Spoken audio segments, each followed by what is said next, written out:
नमस्कार, स्वागत आपका हरियाणा न्यूज 24 पर। मैं हूं प्रिंस लांबा, मेरे से विनय सिंधु के साथ मौजूद आज एक बार फिर दक्षिण हरियाणा यानी कि अहिरवाल क्षेत्र, जहां पर प्रतिभाओं की कोई कमी नहीं है। और आप सबको ध्यान होगा कि आज यूपीएससी का रिजल्ट है, यानी कि आम भाषा में लोग समझते हैं कि आईएएस आईपीएस जो बच्चे लगते हैं उनका परिणाम घोषित हुआ है। और उसमें इस क्षेत्र की एक बहू कहें, लड़की कहें, कुछ लगा लीजिए, उनका सिलेक्शन हुआ है। अब खास बात यह है कि अक्सर एक चर्चा रहती है कि शादी के बाद चाहे पुरुष हो या फिर महिला, वो जो उनका ड्रीम होता है उसको अचीव नहीं कर पाते, यानी कि अपना सपना पूरा नहीं कर पाते। लेकिन इन्होंने उस बात को बिल्कुल गलत साबित करते हुए ये जो है दर्शा दिया है, ये बता दिया है कि शादी के बाद भी अगर मन में कुछ करने की इच्छा शक्ति हो, अगर मेहनत जी तोड़ करें अपने सपने के पीछे, तो कुछ भी प्राप्त किया जा सकता है। कुछ भी असंभव नहीं है, नामुमकिन नहीं है। हमारे साथ अंकिता यादव मौजूद हैं, खास बातचीत करेंगे इनके साथ, क्योंकि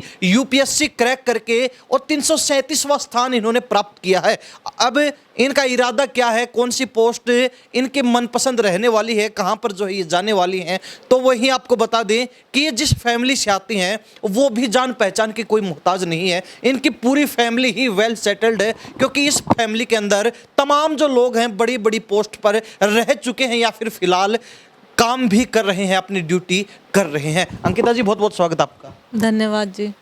और इनके जो ससुर हैं डॉक्टर भूप सिंह यादव, जो पशु विभाग के अंदर डायरेक्टर रहे हैं, और पिछला जो है अभी हाल ही में 2024 में इन्होंने विधानसभा चुनाव भी महेंद्रगढ़ से निर्दलीय प्रत्याशी के तौर पर लड़ा, और इसीलिए हमने आपको बताया कि जान पहचान के मोहताज नहीं। डॉक्टर साहब, बहुत बहुत स्वागत आपका। थैंक यू लांबा जी। सबसे पहले आपसे पूछ लेते हैं, कैसा लग रहा है? एक चुनाव का समय था जब थोड़ा सा गम रहा लास्ट में परिणाम जब आया, क्योंकि विपरीत था उम्मीद के। अब जो है बेटी ने खुशी का माहौल बना दिया है, कैसा लग रहा है? बिल्कुल, दोनों ही बातों में ऐसा है कि जब हम कोशिश शुरू करते हैं कामयाबी तभी मिलती है। तो हमने कोशिश की चुनाव लड़ने की, हमने एक चुनाव लड़ा था महेंद्रगढ़ में बदलाव के लिए, वो बदलाव हुआ। हमें उस बात की भी बहुत खुशी है कि लोगों कम से कम इस बात के लिए तो तैयार हुए थे कि जो है ना बदलाव है। अंकिता ने भी जैसे यूपीएससी में सेकंड अटैम्प्ट अब की बार जो दिया, पहले में कामयाबी नहीं मिली थी, तो हम ये नहीं कि हम मायूस हुई, पहली में कामयाबी ना मिले तो हम मायूस होकर बैठ जाएँ। अंकिता ने पूरे जी जान से दूसरी कोशिश की, पिछली बार भी इंटरव्यू तक पहुँची थी, इंटरव्यू दिया था, नहीं सफलता मिली, लेकिन होनहार बेटी है और अच्छा करके दिखाया, और भविष्य में देश के लिए अच्छा करेगी, ये मुझे पूरी उम्मीद है। इनके सास भी हमारे साथ मौजूद हैं, सरला देवी जी मौजूद हैं, उनसे भी बातचीत करें, क्योंकि वो भी तमाम जो आंगनवाड़ी केंद्र होते हैं, आंगनवाड़ी सेंटर होते हैं, उनके ब्लॉक की अध्यक्ष रही हैं, एक तरीके से कहीं तो संचालक रही हैं, देख रेख इनकी रही है, ऑफिसर उनके ऊपर रही हैं, और उनके साथ साथ पूरे जिले का लगभग एडिशनल चार्ज भी इनके पास था। सरला जी, आपका बहुत बहुत स्वागत है। धन्यवाद। क्या कहेंगे, कैसा लग रहा है? वैसे स्माइल तो आपके चेहरे पे साफ नजर आ रही है। हाँ, बहुत खुशी हो रही है, और बेटी की कामयाबी इसकी अपनी मेहनत है जी। तो अक्सर गांव देहात में देखते हैं, जब बहू आगे बढ़ती है तो सास को थोड़ी सी ईर्ष्या होती है, जलन होती है। नहीं, ईर्ष्या की क्या बात है, हम तो चाह ही रहते हैं, हम तो शुरू से इसको आगे करने के लिए, अभी दूसरी बहू है उसको भी हम तो कह रहे हैं भाई तू भी कर। अब तो उन पे प्रेशर आ गया कि इसने कर लिया, अब तेरा नंबर। बिल्कुल बिल्कुल, जैसे वो एमएससी थी बड़ी बहू हमारी, तो हमने उसको बीएड, मतलब कोरोना काल में बीएड करवाया, फिर उसको खाली नहीं रहने दिया। मेरे पापा भी उस पर प्रेशर डालते कि सब डॉक्टर हैं तो तू भी डॉक्टर की डिग्री ले, तो वो पीएचडी में एनरोल्ड है और लगी हुई है वो। तो अब इसको देख के और ज़्यादा मोटिवेट हो जाएगी। अब अंकिता से बात करते हैं। अंकिता, कैसा लग रहा है, क्या कहेंगे? एक सपना था, उसके पीछे भाग रहे थे, अब उस मुकाम पे पहुंच चुके हैं, कैसा लग रहा है? बहुत ही अच्छा लग रहा है। शुरू में तो ऐसे बिलीव नहीं हो रहा था कि कैसा फील करूं, बट अब सब लोगों से बात करके, फैमिली के मेंबर्स को खुश देख के बहुत ही अच्छा लग रहा है कि एटलीस्ट मैंने अपनी वजह से उनको थोड़ी खुशी और प्राउड फील करने का मौका दिया है। तो आप इंतज़ार में बैठे थे परिणाम के रिजल्ट के, या फिर कहीं इधर उधर से पता चला, किसी और सदस्य ने बताया? मैं डॉक्टर हूँ, तो मैं अपने हॉस्पिटल में ड्यूटी कर रही थी उस टाइम पे, तो मेरे हस्बैंड का वैसे ही नॉर्मली कॉल आया हुआ था, तो रिज़ल्ट तो एक्सपेक्टेड था कि 2-4 दिन में कभी भी आ सकता है। तो उन्होंने बात करते करते ही बताया, उनके पास किसी का मैसेज आया होगा, तो उन्होंने बताया कि रिज़ल्ट आ गया है, तो तब मुझे पता चला। तो उनका क्या रिएक्शन था जब उनको पता चला और उसके बाद उन्होंने आपको ये जानकारी दी? वो भी बहुत खुश हैं, वो तो चाह ही रहे थे कि सिलेक्शन हो जाए। क्योंकि वो ऑलरेडी सिविल सर्विसेज में है, तो वो मुझे शुरू से ही मोटिवेट कर रहे थे और हमेशा उन्होंने मेरी पढ़ाई में भी हेल्प की और करियर वाइज भी कभी ऐसे मैंने ब्रेक लेने की कोशिश की कि साथ में पढ़ाई नहीं हो रही है जॉब के, तो हमेशा उन्होंने मुझे सपोर्ट किया है। यानी कि वो पहले से सिविल सर्विसेज में थे और फिलहाल क्या आप उनकी पोस्ट है कहाँ? वो डेनिक्स सर्विसेज में हैं और वो अभी डायरेक्टर जीएडी एंड प्रोटोकॉल विभाग में दमन एंड दीव में पोस्टेड हैं। यानी कि उनको देख के कहीं ऐसा तो नहीं कि आपने उनको चैलेंज कर दिया हो कि अब आप सिविल सर्विसेज में काम कर रहे हैं, अब देखना अंकिता भी आपके बराबर आके दिखाएगी? नहीं, ये तो चैलेंज वाली तो कोई बात नहीं है। मैं उनको मोटिवेट करूं, वो मेरे को मोटिवेट करें और दोनों आगे साथ बढ़ेंगे।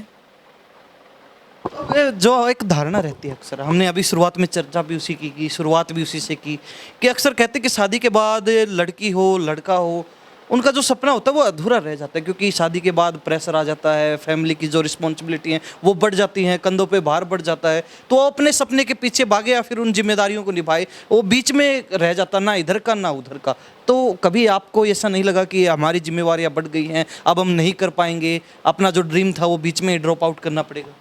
जैसे मुझे शादी से पहले मेरे पेरेंट्स मोटिवेट करते थे हमेशा, पढ़ाई के लिए ही नहीं, लाइफ में हमेशा हर चैलेंज को ओवरकम करने के लिए। शादी के बाद मेरे इन लॉज ने मुझे कभी फील नहीं होने दिया कि कुछ अलग माहौल हो गया है या मेरे ऊपर कोई अलग से जिम्मेदारियां आ गई हैं। उन्होंने मुझे हमेशा फ्री और सपोर्ट वाला माहौल दिया है कि आपको जो करना है, जो भी आपका ड्रीम है उसको अचीव करने के लिए मेहनत करो, सब लोग साथ में हैं। हमेशा उन्होंने, मेरे फादर इन लॉ ने और मेरी मदर इन लॉ ने हमेशा मोटिवेट किया है। जी, हमारे साथ अंकिता यादव खास बातचीत में है। अब खास बात यह कि 337वां स्थान, और वो भी शादी के बाद इन्होंने प्रयास की है। 2 या 3 बार इन्होंने जो अटेम्प्ट लिया यूपीएससी क्रैक करने को लेकर, वो शादी के बाद ही लिया। पहले इनका जो है प्रीलिम्स नहीं हो पाया, उसके बाद इंटरव्यू तक पहुंचे लेकिन सिलेक्शन नहीं हुआ। लेकिन इस बार तीसरा शायद अटेम्प्ट था इनका, और तीसरे अटेम्प्ट में इन्होंने सीधा झंडा गाड़ दिया है। एक तरीके से कहें तो अपने क्षेत्र का, अपने परिवार का, और ख़ास बात तो यही कि परिवार के जो शान है उसमें 4 चांद लगाने का काम कर दिया, क्योंकि एक ऑफिसर्स की फैमिली इनकी बोली जाती थी, अब उसमें एक और नया ऑफिसर जुड़ गया तो कहीं ना कहीं इनकी फैमिली लगातार बढ़ती जा रही है। यानी कि इनका इरादा सीधा सीधा है कि हर डिपार्टमेंट पे कब्जा करना है। नहीं, ऐसा तो नहीं है कि हर डिपार्टमेंट में कब्जा करना है। मेरी मदर इन लॉ जैसे सीडीपीओ रही हैं, तो उन्होंने आंगनवाड़ीज़ के लिए काम किया है। यहाँ की लोकल महिलाएं और बच्चे, उनके न्यूट्रिशन वाइज और बाकी जो भी सरकार की स्कीमें हैं उनको अच्छे से सब लागू हो सकें, सबको फ़ायदा मिल सके, उसके लिए उन्होंने काम किया है। मेरे father in law animal husbandry में रहे हैं, तो यहाँ के आसपास के सब पशुपालकों के लिए उन्होंने काम किया। सब लोग उनको जानते हैं और उनका रिस्पेक्ट करते हैं। मेरे फादर खुद एजुकेशनिस्ट रहे हैं, वो डीओ रह चुके हैं नारनौल में। मेरी मदर खुद टीचर हैं। तो ऐसा नहीं कि डिपार्टमेंट्स पे कब्जा किया है, लोगों की सेवा ही की है सबने। और मेरे हस्बैंड क्योंकि सिविल सर्विसेज में हैं, तो वो भी अपना काम उसी लाइन पे कर रहे हैं। तो मेरी भी आगे यही कोशिश रहेगी कि अपने काम के थ्रू किसी का भला कर सकें।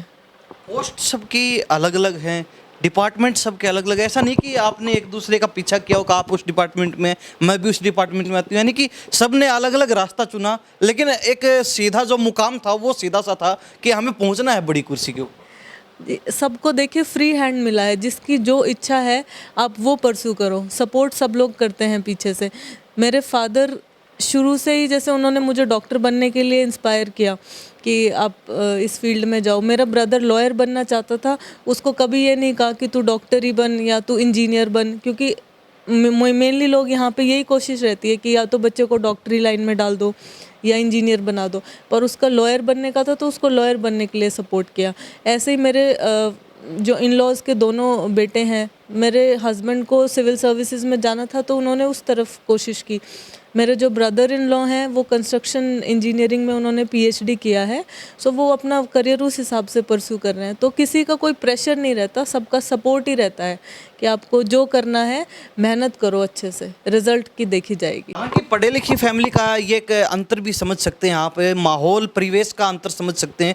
क्योंकि अक्सर देखा जाता है सास की बहू से नहीं बनती, देवरानी की जेठानी से नहीं बनती, घरों के अंदर खींचतान लगी रहती है कि चाबी किसके पास आए, तिजोरी कौन खोलेगी, तिजोरी कौन संभालेगी, घर का वो काम कौन संभाले, इस तरीके का बंटवारा रहता है। लेकिन इनका ये जो परिवेश है वो अच्छा है। तो जो आपका सपना था अब वहाँ पहुँच चुके हैं या फिर अभी कुछ और भी मन में है कि रैंक थोड़ा ऊंचा है, अगली बार इसको और डाउन लेके आएंगे? अभी थोड़ी कमी तो लग रही है, तो कोशिश करेंगे इसको इम्प्रूव करने की। अभी मई में एग्ज़ाम है, तो उसके लिए तैयारी जारी है अभी। यानी कि अभी अंकिता यादव थकी नहीं है, रुकी नहीं है। जी हाँ, अभी जब तक अटेम्प्ट हैं तब तक तो कोशिश रहेगी रैंक इम्प्रूव करने की। लगे हुए हैं दोनों। डॉक्टर साहब क्या कहेंगे? अंकिता से बातचीत की, अब आपसे भी बातचीत कर लेते हैं। अक्सर समाज के अंदर लोगों को, बच्चों को मोटिवेट करके आते हैं और सब सोचते होंगे कि डॉक्टर साहब के पास इतने मोटिवेशन की बातें आती कहाँ से। अब पता चलेगा कि घर के अंदर सारे ही लोग ऐसे हैं जो एक दूसरे को इतना मोटिवेट करते हैं कि मोटिवेशन बाहर देने की भी जरूरत पड़ जाती है। मोटिवेशन ऐसे आता है कि जब हम जॉब किए कर रहे हैं दूसरे डिपार्टमेंटों में किया, तब हमने देखा कि भी जो अधिकारी है ना, जो मेन पावर है जो हिंदुस्तान में, वो आईएएस जो है ना ऑफिसर्स हैं, आईपीएस ऑफिसर्स हैं, उनके पास एडमिनिस्ट्रेटिव पावर सारी की सारी रहती है और उससे कई बार वो बहुत अच्छे काम कर पाते हैं। उनको कोई ठीक से बता दे किसी विभाग के बारे में जी इसमें ये काम की ज़रूरत है, आप मदद कीजिए, तो अधिकारी बहुत अच्छे से कर देते हैं। मेरा लाइजन ज़्यादातर आईएएस अफसरों से रहा, तो उनकी जो कार्यशैली को देखते हुए मैंने अपने बच्चों को भी कहा भाई तुम भी कर सकते हो तो करो। तो छोटे बेटे ने कहा मैं करूँगा ये, तो हमने उसका कहना माना और उसने किया। और जैसे उसने किया तो अब ये छोटी बेटी उसको देख करके ये भी बोली मैं कौन से पीछे हूँ, मैं भी आ रही हूँ आगे साथ साथ। चलो इन्होंने भी अपनी कोशिश की, इन्होंने भी अपना परचम फहराया है और मेरी तो खुशी का कोई ठिकाना ही नहीं है। आज मैं तो जो है ना, आप जो गम वाली बात कर रहे थे वो तो मेरी तो बहुत छोटी रहेगी उसके सामने। आज बहुत बड़ी अचीवमेंट हुई घर में। तो डॉक्टर साहब क्या कहेंगे? अक्सर एक बात आती है सामने कि जब शादी हो जाती है, जब लड़की बहू बन के घर में आती है, तो परिवार का एक तरीके से बोझ भी कंधों पर आ जाता है, जिम्मेवारी आ जाती हैं, वो नहीं बढ़ पाती। आके जिन कईयों का सपना होता है आगे बढ़ने का, वो सपना वहीं का वहीं दबा रह जाता है। आपने ऐसा नहीं होने दिया, आपने इनको आगे बढ़ाया, आपने इनको बहू नहीं बेटी समझा। तो क्या संदेश देना चाहेंगे तमाम लोगों को, समाज के लोगों को? मैं तो ये कहता हूँ बहू होती ही नहीं, बेटी ही होती है और वो बेटी के रूप में ही घर में रखनी चाहिए सभी लोगों को। और हम अपनी बेटियों को बेटी की तरह ही रखते हैं। कभी भी एक बार भी ऐसा कभी हमने महसूस नहीं किया कि बहुएं हैं, और ना इन्होंने कभी ये महसूस होने दिया इस घर में आकर के कि ये हमारे मम्मी पापा नहीं, ये सास ससुर हैं। तो सास भी ऐसे ही रहती है दोस्त की तरह, और ससुर से भी ऐसे ही रहते हैं जैसे अपने फादर के साथ में, पेरेंट्स के साथ में वहाँ पर रहते थे ये लोग। तो मतलब हमारे घर में बेटी में बेटे में कोई फ़र्क नहीं है, सभी को इक्वल अपॉर्चुनिटी मिलती है। हाँ, बहुओं का कोई फ़र्क नहीं है। और जहाँ तक सास और बहू की बात आती है, एक बार विनय सिद्धू को जूम आउट करके दिखा दीजिए इस जोड़ी को, एक बार इस जोड़ी को दिखा दीजिए। आपको कोई अंतर नजर ये नहीं आएगा कि सास बहू या फिर माँ या बेटी हैं, ये आप बता ही नहीं सकते हैं, क्योंकि चेहरे पे खुशी साफ झलक रही है। अक्सर सास बहू की खींची रहती है घर में, लेकिन इनका कुछ माहौल ये अलग है, इनका नज़ारा ये अलग है फैमिली का। तो अंकिता जी आपसे एक बात और जानना चाहेंगे, सच सच बताना, सास का कितना सपोर्ट रहा है?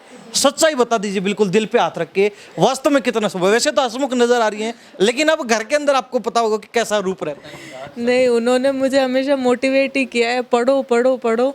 और कभी जैसे मुझे लेट नाइट तक पढ़ने की आदत है, तो मैं सुबह लेट उठती हूँ, तो उन्होंने कभी मुझे ये नहीं कहा कि इतना लेट क्यों उठ रहे हो और जल्दी क्यों नहीं उठते। जब तक हम उठते हैं वो आधा काम खुद ही कर चुकी होती हैं घर का, तो उनकी तरफ से भी पूरा ही सपोर्ट रहा है। तो अक्सर ऐसा भी होता होगा कि खाना टेबल पे उठ के आते जब तैयार मिलता हो? इतना लेट भी नहीं उठती। चलो आपकी जेठानी है, क्या कहेंगे? देवरानी ने तो एक कहें तो खुशी का भंडार ही खोल दिया घर के अंदर। भाई हम बहुत बहुत खुश हैं। ये बहुत मेहनती लड़की है सच्ची में, मतलब बहुत डेडिकेटेड भी है और बहुत बहुत बधाई हो इनको। और हम मेरे को ये आप स्ट्रेस कुछ ज़्यादा लेते हैं, क्योंकि वो आपसे छोटे नज़र आते हैं। मैं एक्चुअली एज में थोड़ी छोटी हूँ, बाकी रिश्ते में मैं बड़ी हूँ। तो ऐसा तो हम दोनों बहनें ही हैं। हाँ जी।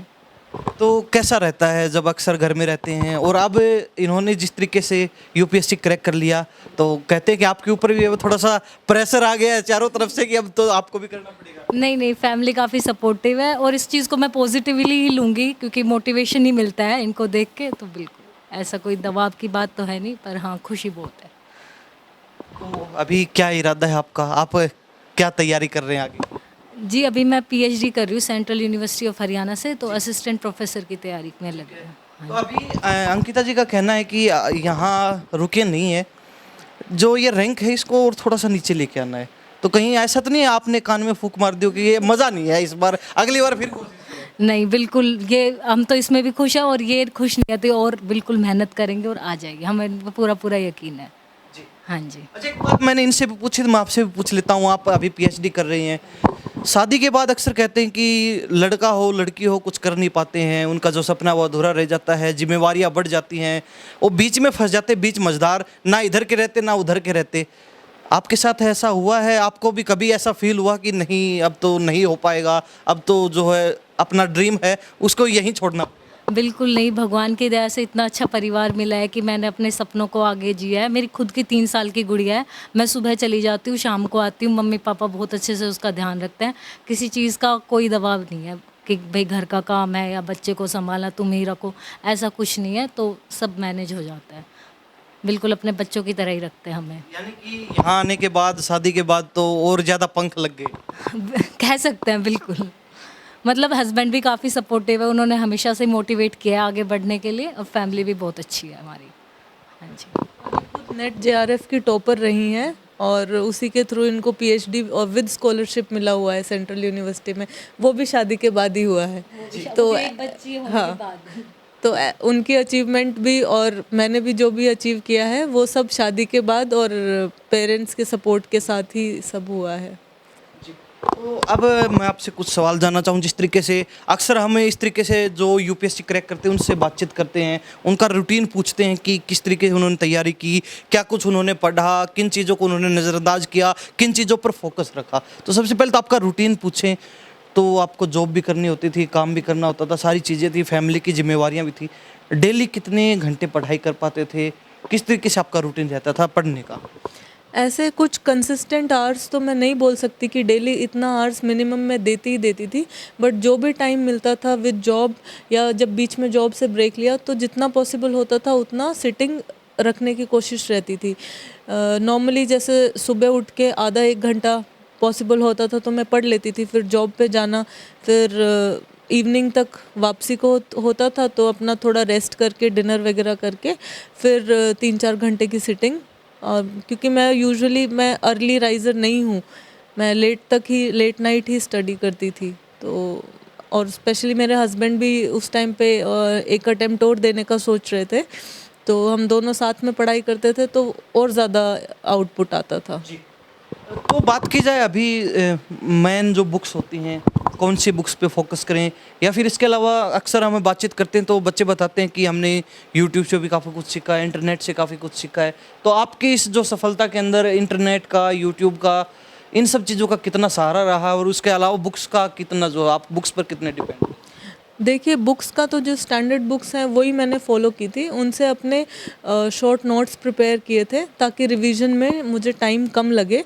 तो मैंने लास्ट जो भी दो अटेम्प्ट दिए हैं उनमें भी यही रहा था कि वही नोट्स फॉलो किए थे, और साथ में कुछ जैसे टेस्ट सीरीज़ लगाते थे वेरियस इंस्टीट्यूट्स की, और करंट अफेयर्स फॉलो करते थे, वो यूट्यूब के थ्रू ही होता था मोस्टली, या जैसे किसी इंस्टीट्यूट का पीडीएफ देख लिया, और बट मोस्टली करंट अफेयर्स के लिए मैं यूट्यूब चैनल्स ही फॉलो करती थी, और इसी अपने नोट्स को इससे अपडेट कर लेते थे, और फिर रिवीजन में फिर हेल्प रहती थी उससे। न्यूज़पेपर वगैरह भी इंक्लूड रहता है इसमें? न्यूज़पेपर मैं थोड़ा टाइम कंस्ट्रेंट की वजह से रेगुलरली नहीं पढ़ पाती थी, बट जितना भी पॉसिबल हुआ, जब भी मुझे टाइम मिला, मैंने न्यूज़पेपर भी एक क्विक रीडिंग दी है। और अदरवाइज़ मैं यूट्यूब चैनल्स हैं कुछ जो फॉलो करती थी न्यूज़ के लिए, और बाकी करंट अफेयर्स तो यूट्यूब से ही अपडेटेड रहते थे। और क्या कहना चाहेंगे उन तमाम लड़कियों को जिनकी शादी हो गई, जो एक, क्योंकि ये अक्सर रहता है और समाज के अंदर ये वास्तव में धारणा बनी हुई है, जो अब सोच भी रही हैं कि हम अपने सपने को यहीं छोड़ दें। अब कहीं ना कहीं आपका वीडियो देखेंगे, आपका इंटरव्यू देखेंगे तो उनको भी ये भरोसा मिलेगा, उनको भी एक उम्मीद दिखेगी कि हाँ इन्होंने किया तो हम भी कर सकते हैं। क्या संदेश देना चाहिए? देखिए, यूपीएससी क्लियर करने का मेरा सपना शादी से पहले का था, बट कोविड के टाइम की वजह से मेरा पोस्ट ग्रेजुएशन डिले हो गया और फिर ड्यूटीज़ थोड़ी हेक्टिक रहने लग गई, तो मुझे ये प्लान थोड़ा पोस्टपोन करना पड़ा। बट शादी कभी भी रुकावट नहीं रही है इस चीज़ में, और फैमिली के सपोर्ट के साथ और आपका जो खुद का मोटिवेशन है, जो अंदर से है आप फील करते हैं, उससे आप कुछ भी अचीव कर सकते हैं। बस आपको डेडिकेटेड और सिंसियर रहना पड़ता है अपने गोल के लिए। तो आपकी जो जेठानी हैं, आपकी सास हैं, सबका अपना अपना एक्सपीरियंस अपने अपने फील्ड का, कोई डाउट वगैरह रही तो कितनी बार इनसे क्लियर किया आपने? जी देखिए, उनका फील्ड तो अलग ही है, बट जैसे mother in law women child development में थी, तो क्योंकि उस डिपार्टमेंट के भी काफ़ी सारी स्कीम जो आंगनवाड़ी में या वुमेन रिलेटेड स्कीम्स हैं, वो भी यूपीएससी में कई बार क्वेश्चन पूछे जाते हैं, तो थोड़ा उन चीज़ों पे डिस्कशन पॉसिबल हो जाता है ऐसे फील्ड्स में। तो आपकी जेठानी या फिर बहन कुछ भी कहें, वो भी टॉपर रही हैं, नेट जेआरएफ वगैरह में पीएचडी कर रही है, तो इनका कितना जो है इस तरीके से सपोर्ट? ये मैं यहाँ पे एक्चुअली बहुत ज़्यादा रही नहीं हूँ, तो बट जितना भी टाइम रही हूँ उन्होंने मुझे हमेशा इमोशनली भी सपोर्ट किया है और हमेशा पॉजिटिव माहौल बना के रखा है कि तुम मेहनत कर रही हो, अच्छा ही रिज़ल्ट आएगा। जब भी कभी मुझे लगता था, मैं सोचती थी कि रिज़ल्ट अच्छा नहीं आया तो क्या होएगा, क्या होगा, तो उस टाइम पे वो हमेशा मुझे पॉजिटिव मोटिवेशन हमेशा रहती थी उनकी। फैमिली में सबसे ज़्यादा हंसमुख कौन है, सबसे ज़्यादा मजाकिया, या फिर जो सबसे ज़्यादा मनोरंजन करता है? सबसे ज़्यादा मनोरंजन तो हमारी जो छोटी गुड़िया है वही सबका मन लगा के रखती है, और बाकी बड़ों की बात करें तो मेरी मदर इन लॉ, वो आप देख ही रहे हैं। उनके तो चेहरे से स्माइल ही नहीं जा रही, वो तो अंदाज़ा पहले से ही लगा सकते हैं। तो और क्या कहना चाहेंगे बच्चों को जो तैयारी कर रहे हैं यूपीएससी की, जिनका सपना है, 2-3 बार अटेम्प्ट किया, क्लियर नहीं हो पाया, इस बार भी जिन बच्चों का क्लियर नहीं हुआ, क्या कहना चाहेंगे, क्या जो है टिप्स देना चाहेंगे शॉर्ट शब्दों में? असफलता तो देखिए एक पार्ट है इस जर्नी का। अगर आप सक्सेसफुल नहीं भी हो रहे हैं तो आप अपनी पूरी कोशिश जारी रखें, मेहनत करें, और इस चीज़ को लाइफ एंड डेथ का क्वेश्चन ना बनाएं कि नहीं होगा तो डिप्रेशन में चले गए हैं। अगर हो रहा है तो बहुत अच्छी बात है, नहीं तो आप लोगों की सेवा और बाकी तरीक़ों से भी कर सकते हैं। तो अपनी कोशिश जारी रखें, आपका काम है मेहनत करना, बाकी अपने लक पे और भगवान पे भरोसा रखें। तो जहाँ तक डिप्रेशन की बात आती है, आप भी बड़े पेशेंट देखते हैं, तो क्या लगता है पेशेंट देखना, उसके बाद पढ़ाई करना, कभी आपको ये फील नहीं हुआ कि कहीं मैं खुद डिप्रेशन में ना चली जाऊँ? नहीं, मेरी फैमिली का माहौल इतना सपोर्टिव रहा है, तो मुझे कभी ऐसे डिप्रेशन वाली फीलिंग तो नहीं आई। हाँ, कुछ लो मोमेंट्स ज़रूर होते हैं, जैसे लास्ट ईयर रैंक में नहीं आया था, तो बुरा तो लगता ही है एक बार, बट हस्बैंड ने भी बहुत सपोर्ट किया, पेरेंट्स ने, इन लॉज ने, सब ने बहुत सपोर्ट किया, तो उस चीज़ से ओवरकम होने में मुझे टाइम नहीं लगा। तो तैयारी करते समय कभी ऐसा भी लगा कि नहीं हो पाएगा, नहीं बात बनेगी, हो ही नहीं सकता अपने से, खामखा अपना जो समय खराब करने, ऐसा कभी फील हुआ? नहीं, ऐसा तो कभी नहीं फील हुआ कि नहीं हो पाएगा या खामखा टाइम वेस्ट कर रहे हैं। हाँ, कुछ मोमेंट्स ऐसे आते हैं जब ऐसे सेल्फ डाउट होता है कि अगर नहीं हुआ तो आगे का क्या सोचना, उस बारे में मतलब एक बैकअप ऑप्शन रखना रहता है हमेशा। तो क्योंकि मेरे पास एमडी मेडिसिन की डिग्री है, तो हमेशा मेरे पेरेंट्स ने भी और इन लॉज ने भी कि नहीं होगा तो कोई बात नहीं, तुम्हारे पास ऑलरेडी इतना कुछ है जिसके लिए बाकी लोग जिसको अपना ड्रीम लेके चलते हैं, तो इसमें कोई घबराने की या कोई टेंशन की बात नहीं है। नहीं भी होगा तो सबका सपोर्ट तो उतना ही है, सब उतना ही प्यार करेंगे, ऐसा नहीं कि किसी का प्यार कम हो जाता है। तो अभी रैंक थोड़ा सा ऊंचा है, तो उस हिसाब से क्या आप एक्सपेक्ट कर रहे हैं कि कौन सा डिपार्टमेंट मिल जाएगा? अभी मोस्ट लाइकली तो रेवेन्यू सर्विसेज एक्सपेक्टेड है, तो लेकिन ड्रीम कहाँ तक जाना है? ड्रीम तो आईएएस ही था। यानी कि अभी इनका मकसद सीधा सीधा डीसी बनने का है, तो ऐसे में कहीं ना कहीं आईएएस बनेंगे, तो उसके लिए आगे कोशिश जारी रहेगी, हार नहीं माननी है, थकना नहीं है, रुकना नहीं है, कोशिश चलती रहेगी। अंकिता जी, बहुत बहुत धन्यवाद बातचीत के लिए। Thank you so much. आपका भी बड़ा धन्यवाद। Thank you. और इनकी जो सास बैठी हैं, स्माइल तो इनके चेहरे से जाएगी नहीं, क्योंकि लोग जो इंटरव्यू देखेंगे, इस इंटरव्यू को जो लोग देखेंगे, कहीं ना कहीं इनकी स्माइल देखकर उनके चेहरे पर स्माइल जरूर आने वाली है। जी, आपका बहुत बहुत धन्यवाद। आपने जो है हमारा वीडियो भी जो बड़े अच्छे से शूट करवाया, और कहीं ना कहीं हमारा मन भी बड़ा खुश रहा आपको देख। चलो, धन्यवाद जी, आपका बहुत बहुत धन्यवाद। तो आप भी कुछ कहना चाहेंगे चलते चलते अपनी बहुओं को लेकर, अपनी बेटियों को लेकर, और लोगों को क्या कहना चाहेंगे जो और सास हैं, उनको क्या कहना चाहिए? देखो, अपना काम बच्चों को सपोर्ट करना है, अपना काम बच्चों को सपोर्ट करना है, आगे मेहनत करना इनका काम है, और मेहनत करेंगी तो सफल जरूर होंगी। बस यही कहूँगी मैं तो सबसे। और कई सास होती हैं जो टांग खींच लेती हैं। भाई टांग खींचनी नहीं चाहिए, बिल्कुल नहीं। भाई टांग खींच के हमें क्या मिलेगा? बच्चे प्रोग्रेस करेंगे तो अपना ही नाम होता है। भूप सिंह जी क्या कहना चाहेंगे चलते चलते? आप तो पॉलिटिशियन हैं, राजनीति में भी आ गए, उससे पहले डायरेक्टर रहे हैं पशु विभाग के, क्या कहना चाहेंगे? और मैं तो सभी लोगों को यही कहना चाहता हूँ कि जैसे मैं अपने डिपार्टमेंट की भी बात जैसे अभी चल रही थी, तो जब मैं यहाँ पे भी एक प्रोजेक्ट शुरू हुआ मुर्रा डेवलपमेंट का, तो सभी पूरे हरियाणा में ये कहना था कि महेंद्रगढ़ जैसे ज़िले में मुर्रा पे काम नहीं हो सकता। हमने मुर्रा पे काम करके भी दिखाया और मुर्रा विलेज भी बना के दिखाया। जब डेजर्ट महेंद्रगढ़ जैसे डेजर्ट इलाके में जहाँ ग्रीन फॉर्डर भी नहीं है और सुविधाएं भी नहीं है, इरीगेशन की सुविधाएं भी नहीं है, उस क्षेत्र में हमने ब्रीड सुधार करके हरियाणा में टॉप नाम करके दिखाया था। तो अब जैसे लोग ये कहते हैं पहले महेंद्रगढ़ में एजुकेशन नहीं था, आज सब लोग ये कहते हैं ना महेंद्रगढ़ एजुकेशन का हब है। तो महेंद्रगढ़ के बच्चे पहले आईएएस जानते नहीं थे, अब महेंद्रगढ़ के बच्चों का आईएएस बन गया तो वो अपना स्थान भी लेने लगे। तो मैं तो सभी लोगों को यही कहना चाहता हूँ, यदि आपके बच्चे की दिल की इच्छा है तो उसको मौका ज़रूर दें कि भाई हाँ आप भी ट्राई करो।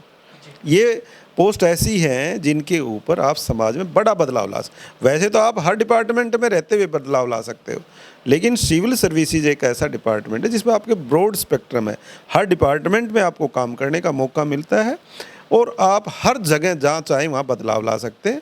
आपके पास पावर है, आपके पास रिकमेंडेशन कर सकते हो गवर्नमेंट को, तो वो सब चीज़ें होती है। समाज में बड़ा बदलाव लाना है तो इन पोस्टों पे आना ही होगा।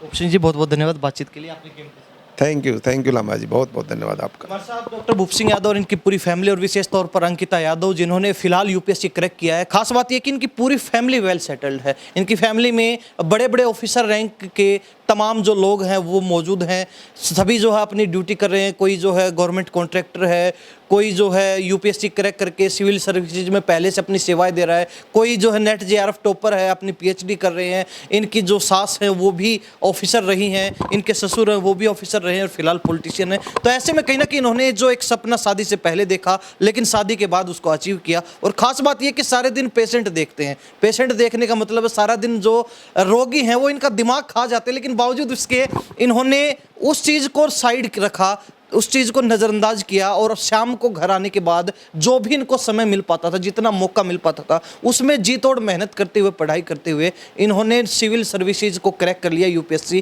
क्रैक कर लिया है। हालांकि मकसद सीधा सीधा आईएएस बनने का है। इस बार इनको लगता है कि आईआरएस बन जाएंगे, लेकिन अब आगे जो है उस कैटेगरी तक पहुँचने के लिए और मेहनत करेंगे। अभी रुकने वाले नहीं हैं, थमने वाले नहीं हैं और थकना तो है ही नहीं। इन्होंने बता दिया कि इनकी डिक्शनरी में वो वर्ड है ही नहीं। तो इन्हीं सब बातों के साथ मैं प्रिंस लांबा, मेरे से विनीत सिंधु के साथ हरियाणा न्यूज़ 24। नमस्कार, जय।